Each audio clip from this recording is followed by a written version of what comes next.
மக்களே, நண்பர்களே, தேனி மாவட்டம் என் சொந்த டிஸ்ட்ரிக்ட் மக்களே. அதாவது இப்போ நாங்கள் டிவிக்கு கட்சியில் ஜாயின் பண்ணி ஒர்க் பண்ணுறோம். ஏம்மா உனக்கு தளபதி எதுக்கு பிடிக்கும், தளபதியை பிடிக்கும், கட்சின்னு சொல்லி சுற்றி தரீங்க.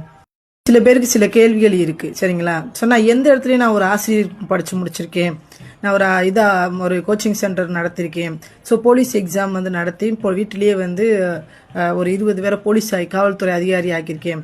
நான் கடுமையாக படித்து காவல்துறை அதிகாரிக்கு 2 டைம் போய் பாஸ் ஆகி இப்படி 80க்கு 70 சம்திங் மார்க் வாங்கிட்டு 2 டைம் முயற்சி பண்ணி உள்ள வரைக்கும் போயிட்டு லாங் ஜம்பில் மிஸ் ஆகி வந்துட்டேன். பல தடவை போலீஸ் எக்ஸாம் எஸ்ஐ எக்ஸாமுக்கு ட்ரை பண்ணிட்டு இந்த கவர்மெண்ட் இந்த ஆட்சியாளர் பண்ண ஒரு இதனால மிஸ்டேக்னால ஏஜ் பார்னு சொல்லி ஒன்றுக்கு ஆளாகி நான் மட்டும் இல்லை என்னையோடு சேர்ந்த ஆயிரக்கணக்கான மாணவர்கள் பாதிக்கப்பட்டு ஸோ எவ்வளோ கஷ்டப்பட்டு படிச்சிருந்துருப்போம். கடைசி நேரத்தில் அறிக்கையெல்லாம் கொடுத்து எத்தனாம் தேதி டேட் எக்ஸாம்னு சொல்லிட்டு அங்கே எஸ்ஐ எக்ஸாமுக்கு ஏஜ் பார்னு சொல்லி வெளியே அனுப்பிவிட்டாங்க. அந்த எக்ஸாம் எங்களுக்கு ஏஜ் இல்லை. அதுக்கப்புறம் இங்கே இருக்க மாணவர்கள்லாம் போய் இப்போ இருக்க சிஎம் மு.க. ஸ்டாலின் அவர்களை போய் சந்திக்க போகும்போது அந்த இருக்க பர்ஸு பைக்கு எல்லாத்தையும் பிடிங்கி ஒரு மண்டபத்தில் உட்கார வச்சுட்டு வீட்டுக்கு வெளியே அனுப்பிச்சு விட்டாங்க. இதில் எந்த நியூஸ் சேனல் எங்கேயுமே வெளியே வரல. அப்போ என்னுடைய நிலைமை என்னாச்சு தெரியுமா? எனக்கு காவல்துறை அதிகாரி ஆகணும் சின்ன வயசுலேருந்து ஒரு கனவு. நான் ஸ்போர்ட்ஸில் ப்ளஸ் ஸ்கூல் படிக்கிற போதே 6th 7th 8th 9th 10th எல்லா இடத்துலையுமே ஸ்போர்ட்ஸ்லேருந்தே நம்பர் 1 டிஸ்ட்ரிக்டில் ரன்னிங் போகிறது. இது மாதிரி நான் ஒரு ஸ்போர்ட்ஸில் வெறித்தனமான ஆள். எப்படியாவது காக்கி சட்டை போடணும் அப்படின்ற ஒரு கனவோட இதுதான் என்னுடைய பயணமே, நான் ட்ராவல் பண்ண விதமே. சரி, இப்போ என்னம்மா நீ கட்சியில் ஏதாவது சிரிச்சுக்கிட்டு பேசிக்கிட்டு கட்சியில் இருக்கீங்க, இன்னும் அடிக்கவே ஆரம்பிக்கல, இன்னும் இறங்கவே நான் ஆரம்பிக்கல. எப்படி எனக்கு இந்த இதுக்குள்ளே வரணும்னு எனக்கு தோணுச்சுன்னு சொன்னால், ஒவ்வொரு ஆட்சிலையும் ஒவ்வொரு விஷயத்த பண்ணுறீங்க. நீங்கள் பண்ணுறதுனால இங்கே படிச்சுட்டு நான் எத்தனை கோச்சிங் சென்டருக்கு போய் படிச்சுப்பேன் தெரியுமா? சுரேஷ் ஐஏஎஸ் அகாடமியில் போய் படிச்சிருக்கேன், திருநெல்வேலியில் போய் படிச்சிருக்கேன். ஸோ அதுக்கப்புறம் சொந்த ஊரில் இப்போ கோச்சிங் சென்டரில் படிச்சிருக்கேன். அதுக்கப்புறம் நம்மளே எப்படி இலவசமாக அந்த குழந்தைங்களுக்கு நம்ம சொல்லிக் கொடுத்தா என்ன, நம்ம படித்த கல்வின்னு சொல்லிட்டு என்னோட கணவர் ஆர்மியில் ஒர்க் பண்ணால் கூட என்னோட வீட்டில் 3வது மாடியில் உட்கார வச்சு பசங்களை வர சொல்லி போலீஸ் எக்ஸாமுக்கு எப்படி நான் பாஸ் ஆகணும் அதை மாதிரி நடத்தி 20 பேரை போலீஸ் ஆக்கியிருக்கேன்ற ஒரு பெருமை எனக்கு இருக்குது, சரிங்களா? இவ்வளோ தூரம் பண்ண எனக்கு ஏன் விஜயநகர் டிவிக்கில் ஜாயின் பண்ணியிருக்கேன்னா, நான் குரல் கொடுக்கணும் அந்த பாதிக்கப்பட்ட மக்களுக்கு. அங்கே போய் எவ்வளோ பேர் ஒரு ஆட்சியில் என்ன பண்ணுறாங்க, போன அம்மா ஆட்சி காலத்தில் என்ன பண்ணாங்க, கண்டிப்பாக பெண்கள் லாங் ஜம்ப் பண்ணி ஆகணும், ஒரு ஈவெண்ட்டில் மிஸ் ஆனால் வெளியே போகணுன்ட்டாங்க. நாங்கள் அப்படியே வெளியே வந்துட்டோம். அப்போ பார்க்குற எத்தனை வேலுநாச்சியார், எத்தனை ஜான்சி ராணி கத்தி கதறி அழுகிறது எங்கள் அண்ணால் பார்க்குறேன். என்னால் ஒன்றுமே பண்ண முடியல. அவ்வளோ கூட்டத்தை கதறதை பார்க்குறேன். எதுக்குறா கதறாங்கன்னு பார்த்தா ஒவ்வொருத்தவங்களும் ஒவ்வொரு வழி வேதனை சொல்கிறாங்க. என்ன பண்ண முடியும், நின்று அமைதியாக வேடிக்கைதான் பார்க்குறேன். திருப்பி பார்க்கும்போது எவ்வளோ பெற்ற பணம் இல்லை எனக்கு. திரும்பி பார்க்கும்போது என்னோட அப்பாவோ ஏதோ என் கணவர் ஒர்க் பண்ணுறனால அந்த பணத்தை சாப்பிட்டு மெதுவாக வீட்டுக்கு அடுத்த கட்ட முயற்சி பண்ணு சொல்லிட்டு வாரேன். அப்போ அந்த கூட்டம், அந்த மக்கள், அந்த தவிப்பு இது யாருக்குமே ஆட்சியாளர் கண்ணுக்கு தெரியவே இல்லை. அடுத்த வாட்டி போகிறாங்க, இந்த ஆட்சி சரி லாங் ஜம்ப் பரவாயில்ல, ஒரு காவல்துறை எக்ஸாம்லையாவது ஒரு மிஸ்டேக் இல்லாமல் கோர்ட்டுக்கு போய் லேட் ஆகாமல் வந்திருக்குன்னு சொல்லுங்கள். இப்போ எல்லாமே லேட் ஆகி பிரச்சனை, கோர்ட்டு இழுத்து அடிச்சு ஏஜ் பாராகி கோவிட் டயத்தில் 2 வருஷம் மிஸ் ஆகி அவ்வளோ கோவிட் டயத்தில் அந்த வருஷம் மிஸ் ஆயிடுச்சுன்னு சொன்னால் கொஞ்சம் ஏஜ் பாராக அது எக்ஸ்ட்ரா போடுறோம்னு சொல்லாமல் எல்லாருடைய வாழ்க்கை அந்த காவல்துறை கனவுலாம் போச்சு, மண்ணா போச்சு எனக்கு. அப்போ ஒரு கட்டத்தில் நான் ஆசிரியருக்கு படித்தா கூட என்ன ஆயிடுச்சுன்னா, எனக்கு வாழ்க்கையே வெறுத்து போய் இந்த காக்கி சட்டை கனவே முடிச்சு. என்னோட கணவர் துணை ராணுவ யூனிஃபார்ம் ரைட்டு தான், ஆனால் பணத்துக்காண்டி போனதில்லை. நம்ம ஏதாவது சாதிக்கணும்ல, பிறந்தா வாழ்ந்த செத்தம் இருக்கக்கூடாதுல்ல. அந்த வெறி, அந்த கோவம், அந்த அச்சுரம், இந்த தளபதி மேலே இருந்த பாசத்தில் ஸோ நம்ம கட்சி இதில் நம்ம குரல் கொடுக்கணும் அப்படின்னு சொல்லிட்டு தான் டிவிக்கு கட்சியில் ஜாயின் பண்ணது. இதுதான் முதல் கட்டம், சரிங்களா? நீங்கள் நினைக்கிற மாதிரி தற்கூரியாக இருந்தாலும் வரல. படித்து நம்பர் 1 ஸ்டூடெண்ட்டாக இருந்து பிஎட் எம்காம் பிஎட்டில் ஃபஸ்ட்டு கிளாஸாக இருந்தால் வந்திருக்கேன். அது இருந்துட்டு அதுக்கப்புறம் நாட்டில் நடக்கிற பிரச்சனைங்க, என் டிஸ்ட்ரிக்டில் இருக்க பாதிப்பு, சுற்றி பாட்டு எல்லாம் பார்க்குறம்போது என்னடா இப்படி இருக்கு, நம்மளே காலத்தில் இறங்கினேன்னு சொல்லி தான் என்னுடைய அரசியல் பயணத்தை தொடர்ந்தேன். இது ஏன் இப்போ பேசுகிறேன்னு சொன்னால், group 2A exam main exam cancel பண்ணிருக்கீங்க. இந்தியாவிலேயே எங்கேயுமே சொல்ல முடியாத ஒரு ஒத்துக்கிட்டீங்க. எப்படி தெரியுமா? தொழில்நுட்ப கோளாறு காரணத்தால் எக்ஸாம் நடைபெற இயலவில்லை. சூப்பராக ஒத்துக்கிட்டீங்கல்ல. 5 லட்சம் 10 லட்சம் 50 லட்சம் பேரா நீங்கள் எடுத்தீங்க. ஒரு 3 மையத்தில் என்ன பண்ணியிருக்காங்க, கால் டிக்கெட் கொண்டு போயிருக்காங்க.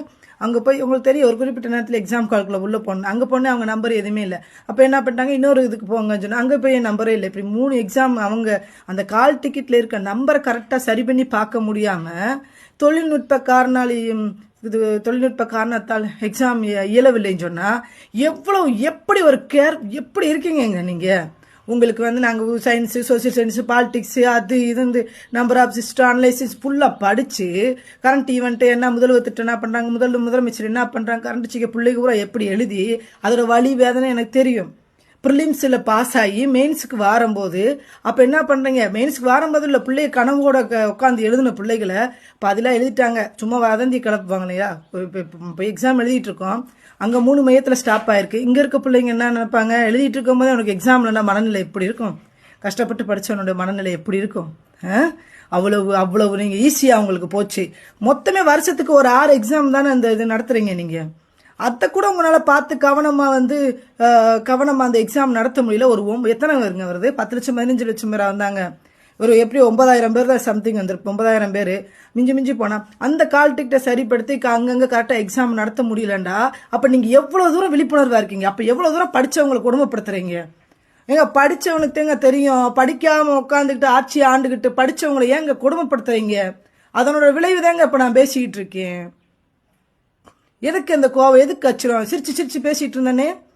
சரியான பாயிண்ட் வரட்டும்னு சொல்லிட்டு தான் நாங்கள் அமைதியாக பொறுமையாக நான் சரின்ட்டு மக்கள் டிவிக்கியில் வந்து எனக்கு பிடிச்ச ஒரு நபர் தளபதி கண்டிப்பாக வந்து நமக்கு சப்போர்ட் பண்ணுவாங்க, இதிலிருந்து தான் மக்கள் குரலை கேட்க முடியும், நம்ம வேறு வழி இல்லைன்னு சொல்லிட்டு தான் நான் வந்துக்கிட்டு இருக்கோம். உங்களை மாதிரி ஏதோ பேருக்காண்டி உட்காந்துக்கிட்டு இதில் கம்பு சுத்த வரல. நான் கம்பு சுற்றியெல்லாம் பழகுன ஆழ்த்தேன். 9 வருஷம் எப்படி ஒரு குழந்தைய பெற்றுட்டு நான் வந்து 2011 ஒரு குழந்தைய பெற்றுட்டு என்னோட காக்கி சட்டைக்கான அடை போகணுன்னு 9 வருஷம் குழந்தைய பெறல. நான் 2 பாஸ் ஆகிட்டோம், பிடிச்சிட்டோம், போயிடுவோண்டு அங்கே போக அடித்து வெளியே வர, அங்கே உள்ளே போக வெளியே வர. எவ்வளோ படித்து எவ்வளோ கஷ்டம் தெரியுமா, படிக்கிறது எவ்வளோ கஷ்டம் தெரியுமா. ஆட்சியாளர்லாம் போய் உட்காந்துக்கிறீங்க, உங்களுக்கு அந்த வழி தெரியுமா. இப்போ வந்து பார்த்தா நடக்கவில்லை, எக்ஸாம் நடக்கவில்லையா. இது யாரோட தவறு. அப்போ அந்த முதலமைச்சர் வந்து நான் சும்மா முக ஸ்டாலின் அவரை நான் வெறுக்கல. ஃபஸ்ட்டு எனக்கு அரசியல் தலைவர் யாருமே வெறுக்க பிடிக்காது. இப்போ மேலோட்டமாக பார்த்துட்டு போவேன். என் குடும்பம் பாரம்பரியமே டிஎம்கேல தான் ஓட்டு போட்டுருந்தாங்க. நான் ஒரு ஆள் மட்டும்தான் அம்மாவை லைக் பண்ணுவேன். அப்புறம் இந்த அண்ணாமலை சார் இவங்களாம் வேடிக்கை பார்த்துட்டு இருந்தேன், பரவாயில்ல நல்லா பண்ணுறாங்களேன்ட்டு. அப்படி அரசியலுக்குள்ள உள்வாங்கி போகல. எங்கள்கிட்ட படிப்பு குழந்தைங்க நடந்து போயிட்டேன். தளபதி வந்ததுக்கு அப்புறம் தளபதியோட ஜாயின் பண்ண மிக முக்கியமான காரணம் என்ன தெரியுமா, அந்த ஏஜ் பார் ஆயிடுச்சுன்னு சொல்லி போனோன்னே முதலமைச்சர் கண்டுக்கிற கூட இல்லை, அப்படியே வேனில் ஏற்றி போயிட்டீங்க. படித்தவங்க எங்களுக்கு குரல் கொடுக்காம உங்களுக்கு என்ன சார் வேலை. நீங்கள் சொகுசா வாழ்றதுக்கும் உங்கள்கிட்ட அதெல்லாம் இல்லை. இந்த ஒரு ஜென்மம் நீங்கள் இவ்வளோ போராடி ஒரு முதலமைச்சர் ஆயிருக்கீங்க. முதலமைச்சர் ஆனால் எங்களுடைய இப்போ ஆசிரியர் பாருங்க வீட்டில் சொல்லிட்டாங்க, சரிம்மா நீ பிஎட் படிச்சிருக்க, முதல்ல டீச்சருக்கு போடுமா. எங்கள் அப்பா இப்போ என் கூட பேசுகிறதே இல்லை. எங்கள் கட்சிக்கு வந்து சரியான பொறுப்பு வாங்கி இங்கே உள்ளுக்குள்ளே அது வந்து கொஞ்சம் பிரச்சனைனா, ஏமா உன்னை படிக்க வச்சா யூபிஎஸ்சி படி குரூப் 4 படி, நீ என்னன்ட்டு என் தந்தையெல்லாம் இப்போ என் கூட பேசுகிறதே இல்லை. ஒரு வாரம் நான் எந்த பேச்சு வச்சுக்கிறது இல்லை. லாஸ்ட் சான்ஸ் இப்போ ஒரு விருப்பம் ஒன்று அளிக்கிறேன். இதில் தளபதிகிட்ட இருக்க முடிவை பார்த்துட்டு நான் ஐயோ என்ன பண்ணுறேன்னு முடிவு எடுத்துக்கிறேன்ட்டு வீட்டில் அப்பாக்கிட்ட பேசுகிறதே கிடையாது. இந்த அளவுக்கு ஏன் அந்தளவுக்கு எனக்கு வெறி ஆதங்கம்.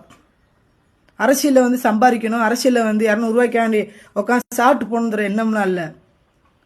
போகாத கோச்சிங் சென்டர் இல்லை, படிக்காத இடம் இல்லை, எல்லாமே இங்கே சும்மாங்க.